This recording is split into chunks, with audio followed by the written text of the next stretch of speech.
IDHVNY, coming to you live and direct from my bed, where I've been ridden for approximately a week with little interim visits to various doctor's appointments. To give context to what's going on, I took a slip on some black ice the Sunday before New Year's Eve. I've been having neck and back spasms like crazy as of recent, and this kicked that off into another level. But any which way, I slipped on black ice crossing a crosswalk and fell down, landed on my left side. Was injured, got up really quick, went to the sidewalk, walked on the sidewalk, took a slip, was ajar, didn't fall. Then got to the store, picked up some items, came back, almost slipped on the way back in, and slipped again and fell. Then returned back into my apartment. So then Monday rolls. I'm injured. I take some ibuprofen, take a shower, bada boom.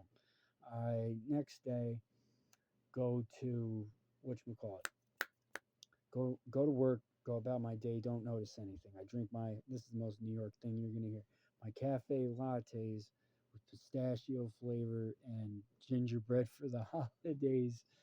Yeah, oat milk, extra espresso shot. Oh, all right, yeah. It, Ow, that hurt a little bit here. But anyhow, um, I'm in a lot of pain right now. Holy smokes. But any which way, went about my day. Didn't think anything of it. Had some soreness. Went home.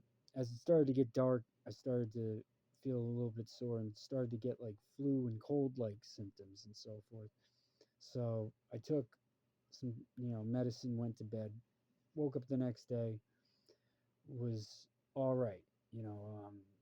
I started to feel some little pains and so forth, but I didn't think anything of it. I slammed a monster and just powered through that day. Um, then I came home that night and started to get those like flu-like symptoms again, and I thought, okay, well, Christmas Eve I had gotten a flu shot or whatever. This might be the residual of that. No, so wake up, I go to bed, think nothing of it. Wake up in the middle of the night, and I'm howling. How I didn't wake up my wife is ridiculous, but um, she sleeps like a rock when she's out. But any which way, I go to the bathroom. I'm like in there shivering. I take my temp. I have a fever. Um, I notice that my wrist is burning and my left shoulder feels like it's just been completely knocked, dislocated. So I'm like, all right, oh man, I got to get to work. Let me, there's things I got to do. So I go in early, really early, try to get ahead. I go to the computer. My left hand is not working. My wrist is on fire. My shoulder is throbbing in pain. Um, and I try to fight it. I try to go through it and end up having to go to the ER. Um, they're very nice, very kind, and so forth. And got the X-ray technician took a look, took some shots, took a look, was like, yeah, you got something there, we're gonna send you home. But then another person came in and was like, I want to get another set of X-rays if that's okay. So I get that.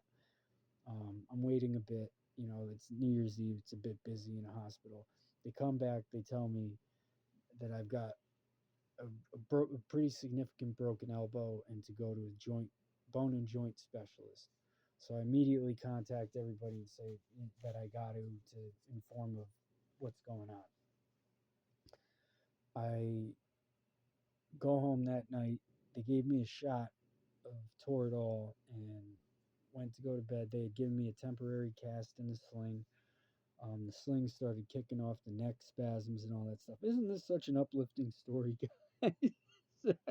This is so New York. I slipped on some ice.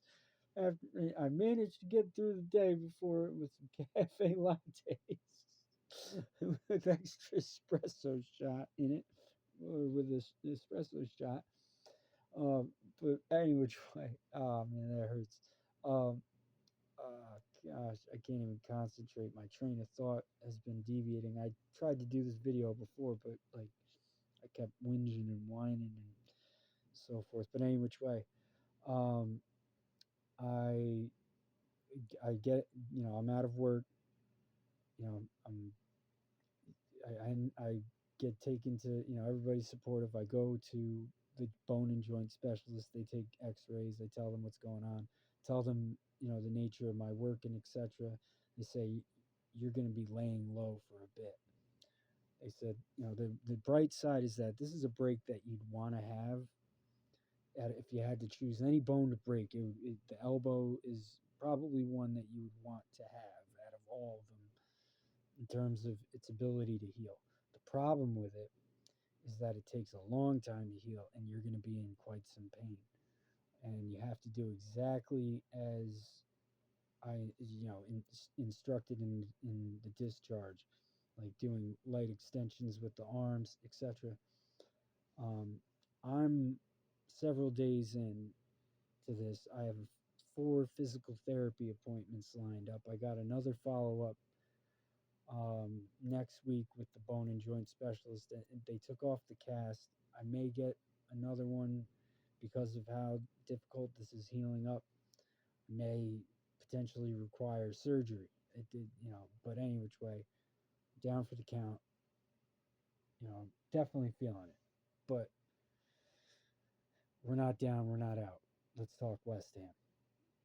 Um, West Ham. Where do I begin? I was gonna make this video a couple nights ago, but again, pain, lots of pain, physically, mentally, especially from watching West Ham. Imagine having what the chemical it is. It begins with a CKOT, cytokines or whatever. The chemicals that release that are like can create like depressive symptoms mentally and so forth. I'm all right, like no worries or nothing, but can raise anxiety and at the same time it's in response to physical pain, so your body's reacting like you're sick. You ever be if you've noticed if you're grouchy when you're sick, it's the same thing when you're injured. So it was very difficult to get through that video. uh, and bless my wife, my goodness, she's been so helpful to me. Very very thankful for the people that I have in my life. I have to say that. But going on to West Ham, man. Man, I tell you what, the other night, Taddy, he there were points where the ball was going towards Bowen, or like he was fire. He would go to pass to Bowen and be like, "What are you doing?" Like he would give, he has promise to be there, but whether he's unified is another thing. All right, this brings me on to another thing. Everybody look into the KUMB article. I believe um, Gary from Bobby Moore Stan had shared it. It's really informative as to what was going on behind the scenes with Potter, and you could see what had developed was an ownership that was going for short-term profit gains and sustain or going for sustainability and Europe and picking unsustainable measures at costs that were ridiculous and not working entirely with managers. You sympathize a little bit with Potter, but Potter omitted this information of the land of confusion that was going on upstairs from the players. So he's in a bit of he shares some ownership, and of course he obviously does. But we've been through a tenure of overly defensive managers and have arrived at an ex-goalkeeper overly defensive manager who had a stroke of luck in 2017, 2018. Nuno. Can he turn this around? I really, I lost faith when he took Wilson off right before the hat trick because supposedly some people say, you know, that Wilson doesn't want to be here, etc. I think it's because of the pay to play thing. I think Nuno, because to quote the Birmingham interview from years earlier, quote, when Sullivan doesn't like what lineups are being picked and the players on the pitch, he is known to get his hands involved and make the lineup change. In in summary, that's what it was. I would not if Sullivan. I would not be surprised if somebody tapped Nuno on the shoulder or gave him a directive going into this. Don't let this guy score too many goals. We don't have the money. If if you want your toys, you're gonna have to let us get our jollies and be on the cheap. All right, pull them, bang. So I don't really have too much faith with Nuno because it could be, you know, it's no surprise that there's a level of Nuno connection through Mendez connection to Sullivan wearing that on the jacket and turning to the Salt House specials when he has to, and turn, Max Hahn has completely been overlooked. Um, but as far as I know, but we're looking at a transfer window where we could just. I would not be surprised if it was only Taddy and Pablo who came through. People are talking Charlie Cresswell. They're talking, you know, Adama Traore's, is evidently reared his head. Um, you know, Guilherme's going off to Lisbon. There's a profile of player that Nuno really wants, and it's the big brick house players. You know what I mean? He wants physicality, and he had that in Wilson, and I thought Wilson was great. He came into a lot of scrutiny because he did what any good competitor does. He showed, he didn't bow to our supportership of West Ham at that time and taking the mick out of us and so forth. But when he came in, Antonio co-signed him, and right off the get, he was beastly. He showed promise. He was working his way into the box, moving forward. Um, Old time battering ram, good. Now all of a sudden, he does not want to be here because Nuno has gone to him and been like, you know what, you're not gonna. I'm bringing these guys in. You don't fit the. You're gonna be riding the bench, and you won't get to play, and potentially going on or whatever and everything. And Callum Wilson wants out, and at the same time, they kind of want him out. So I think it's a mutualistic thing there. I could be wrong, but I think it also has to do with the pay to play clause. There's something in me that just says that. There's an interesting thing, man. The article you read about Potter depicts that Potter, it makes so much sense as to why there was that weird transitional period between Lop and Potter where there was minimal training and we went out there pressing the packs, moving forward and playing great football for like the games that there was no practice before, no training, barely able to settle in. We were going haywire. Um, there's reason for that I see through this KUMB article. I'm gonna get the link to it and post it. Thank you to Gary from the Bobby Moore stand for sharing that. Um, but yeah, man, I just and there are transfers, that are being looked at and everything are supposedly popping up and whenever I hear club sources close to the club, I just assume it's the club itself, it's Sullivan. But um and until I like I said, until I hear words like medicals, I don't, prick up my ears. You know what I mean? I don't it's nothing. You know what I mean? But right now, suppose Paqueta isn't going to Spurs. A lot of people are giving Paqueta grief over the Bonzo thing and everything like that, and I get it. I totally get it. I watch Arsenal. I watch Bonzo games back to back at night when I go to bed.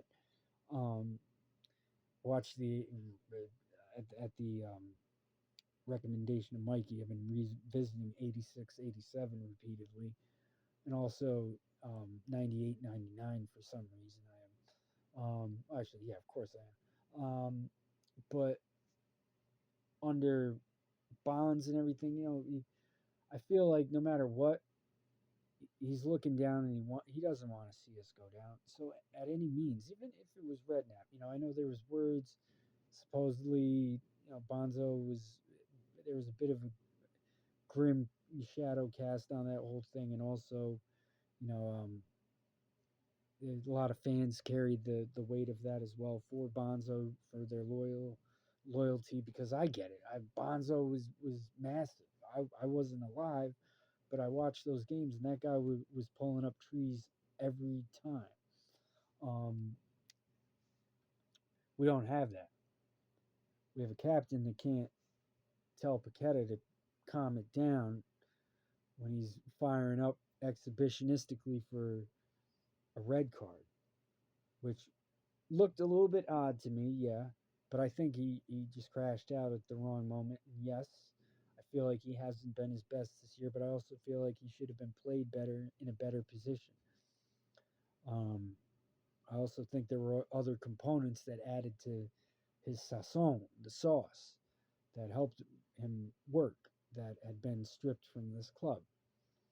Um, when we got that European trophy, the club, and this says this in this KUMB article, was just Eurocentric in the fact that it was we're going to get this cup, money, money, money. We need a play. We need defensive based managers because that's what is involved with playing in Europe is that needing those needing those styles of play when you need them. Um, so of course they hire an ex goalkeeper, defensively based unemployed manager rather than an ex midfielder. Who would have thought that? It's worked at the clubs that it has. Um, but nevertheless, we've arrived at a point where Nuno plucked Wilson, put a bad taste in my mouth. Um,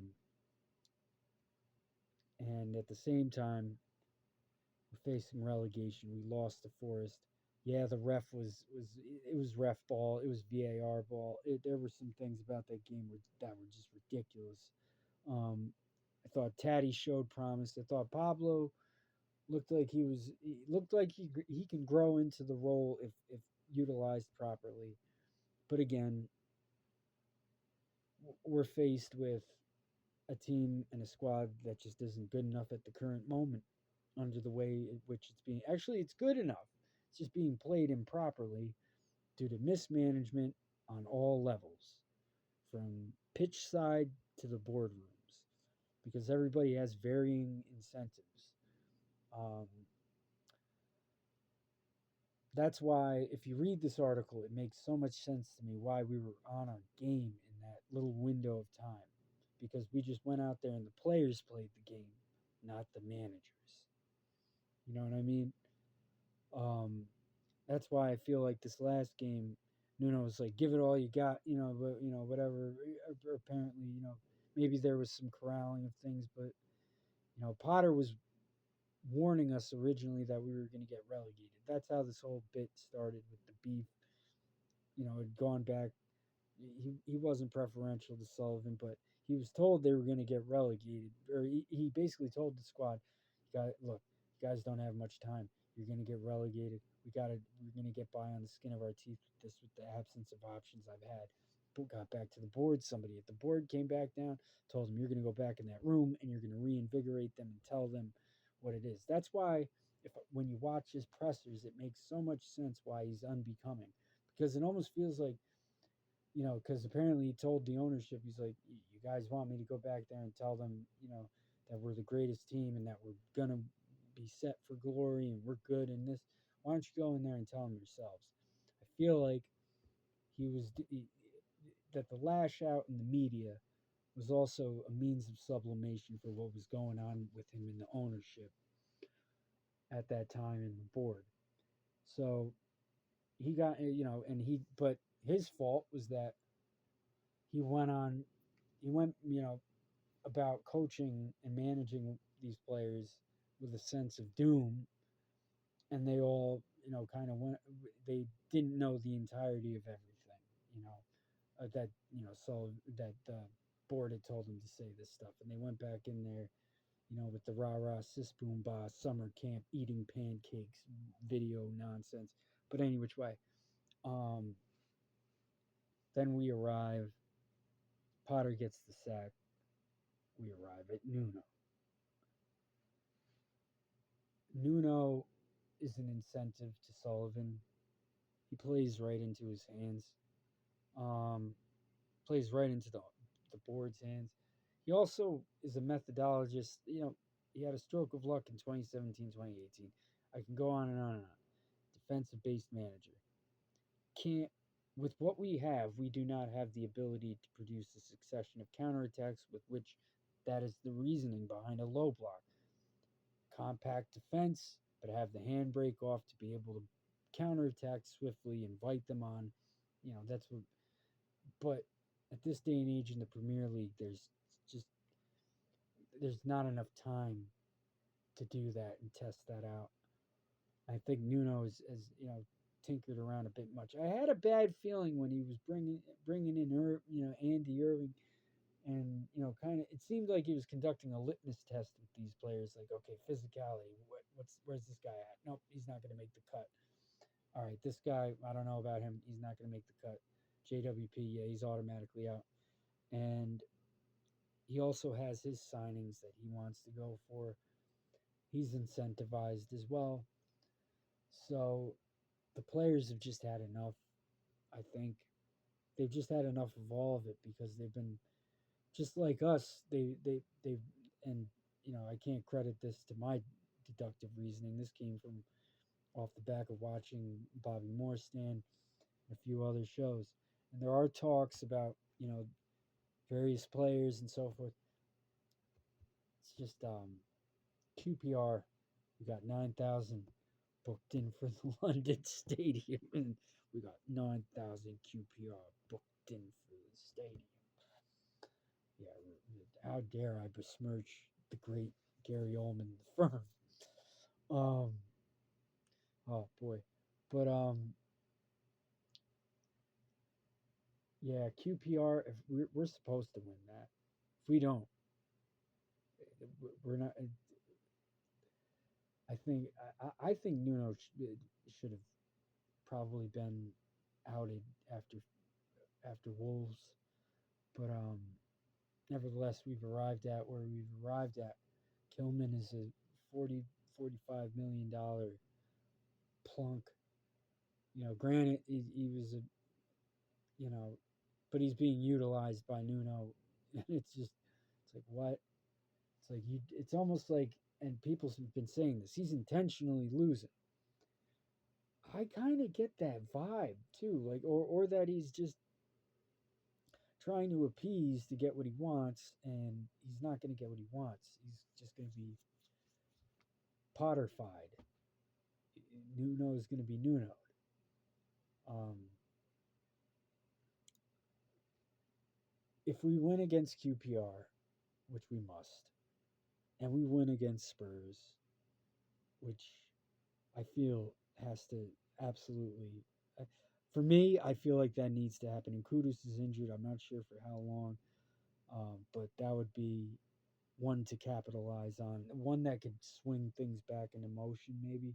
But then again, I get we get these little lightning in a bottle instances, and then it just goes out the window. But or no, I'm sorry, we have Sunderland, right? Um, if we think these teams were predictable to opposition, we have to come with something different. Hopefully, these new guys in, and maybe some potential changes in the next transfer window, which I have a strange feeling it's only going to be Taddy and Pablo. um, but um, yeah, who's been impressing me? Myers, like he's stepping up and being called to duty, and he's actually been progressive in play. He looked good the other night. I have to say, the youth do look good.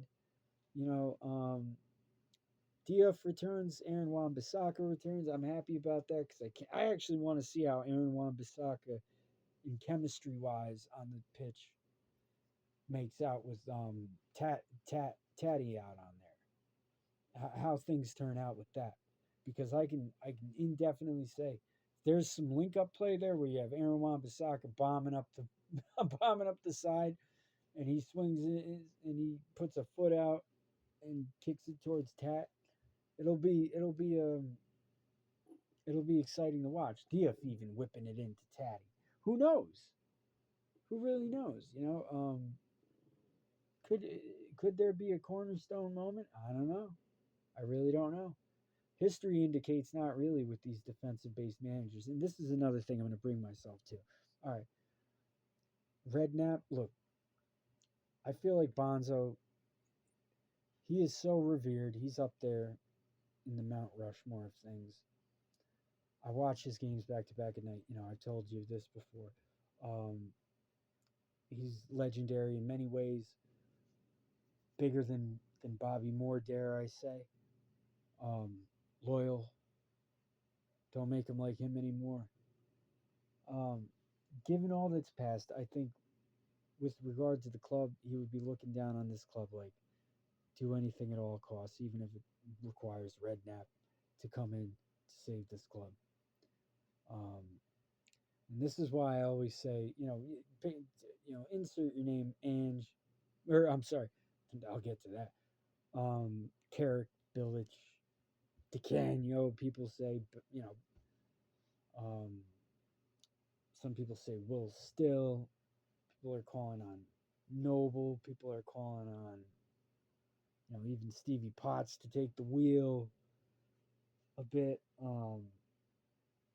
There's also the Redknapp, HR department coming in. The dog pipes up. Every time I mention Redknapp, she gets riled up. I hope he's doing well. I thought he was chilling at the stable these days. I didn't think he was really, I know he's spoken up and said, "Yeah, I'll come back. I'll come back." He said it before, but not quite like this, like where he said, I'll come back for free and keep them up." HR department, call him. Um, but nevertheless, um, Ange Ball, right? A lot of people, Ange is a polarizing figure. I happen to be an Ange fan. He's like he's like Paul Weller, the mod father. He is high line for life father, right? Granted, he is the Australian Fred Flintstone. He's an angry one, but I think he would be great. And the reason why I say this, right, is that I don't believe wholeheartedly that he'll ever come or be potentially successful even in the end at this club, given the current ownership. But given the fact that we've had defensive based managers drill these 4-2-3-1 low block, park the bus, five in the back, this 10 men, dog of war kind of nonsense, to the point of us being overly defensive, to the point that it's a part of our DNA now. Um, and now that we've sorted out a midfield and so forth, somewhat still questionable. Um, and now that we have Nuno, an overly defensive manager, if you brought in, I was watching a Celtic recap, like highlights the other night from 4 years back, or that was published 4 years back of when Ange was at Celtic, or with Ange at Celtic, and he says, you see them back passing, and he's yelling his head off. He's going, I thought he was swearing. He's yelling, stop, stop, stop passing back. And you see every player jump up like, oh my goodness, the general has spoken. And they just ride the lightning Metallica straight up fast forward football. On the front foot, start attacking. You see them with a bounce.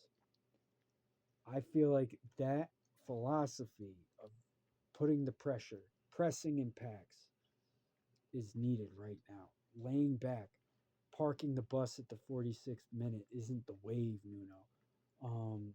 I know I'm repeating a lot of things, but in the name of Bonzo, I feel like he would want front-footed attacking football, 4-3-3. How difficult is it?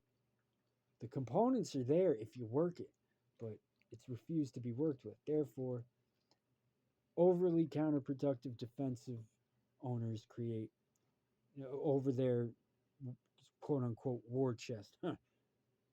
Unless we had Upton Park, it ain't no war chest.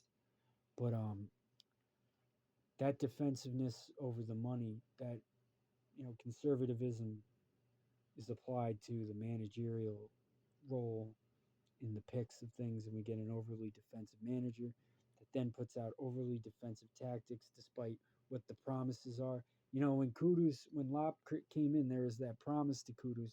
You're going to have more central role. You're going to be, potentially, more central up front striker, front footed football. You're going to get this. The promise wasn't delivered. He was put out on the roof. Um, so it's only kind of with Ange right now. That philosophy, I feel like, of just going all in is what's needed. Maybe not necessarily Ange, but the philosophy of football. I'm about to take some ibuprofen. The missus is going to be coming home soon. I'll edit this up. Shout out to the Fellowship of the Realists. Like and subscribe to Rasta Stocks, Vigilante Gaming, Liverpool Prophet, AK4 Pete, um, African King. King cracks me up with his rants, man. Oh, he spoke him talking about Chelsea, man. But I know it was like, yo, hey, yo, but it had me laughing, son. He was that was killing me. Shout out to AJ. Shout out to all of them, man. They've been so helpful. Shout out to Hammers Football TV and tune into him. Shout out to all the channels out there. You know, I know I'm not a YouTuber, and I don't crave certain things, and I know every West Ham supporter out there practically, you know, they don't crave this. We're not in this for the vanity points. Okay, we're not in this for popularity and clicks and money and things like that. Maybe some of us, but I'm not, right. And certainly there's several others I can maybe potentially vouch for, but I kind of know them, but kind of, you know, give a shout if you ever want me up there. You know what I mean? And likewise, I would like some guests as well. So I extend that invite to virtually anybody to come have a chat. You know what I mean? I'm going to be doing a series called Coffee with IDHVNY, or where essentially, you know, I'm at the coffee shop or having a coffee on the porch. You know, I don't live an exciting life. You know, to be honest with you, I'm 11 years in recovery from substances, and I'm also a you know, I live with mental health concerns and have been in sustained recovery from that as well. So I just want to shout that out. And my meaning and purpose is to work and serve in that sector of things.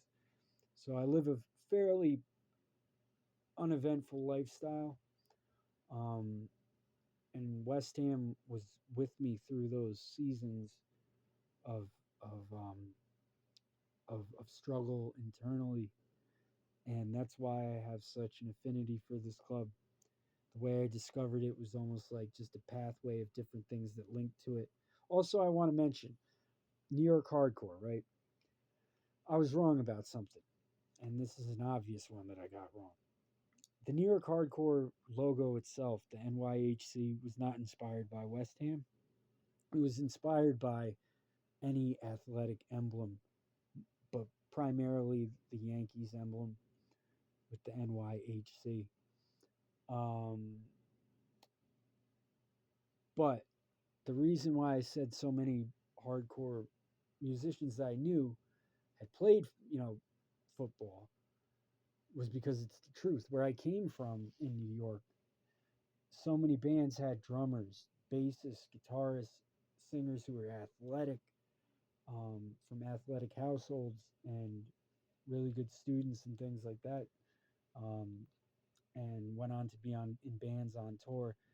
Um, and I was a part of that scene. I had a band at one point. As a matter of fact, we did very well. And I made music. I'm a musician myself as well. So you're going to be hearing a bit of that as well. Some new stuff. I do have stuff online, but um, and maybe I'll share that. But it's not edited properly, and I jumped the gun when I posted it. But any which way, yeah, music music is medicine.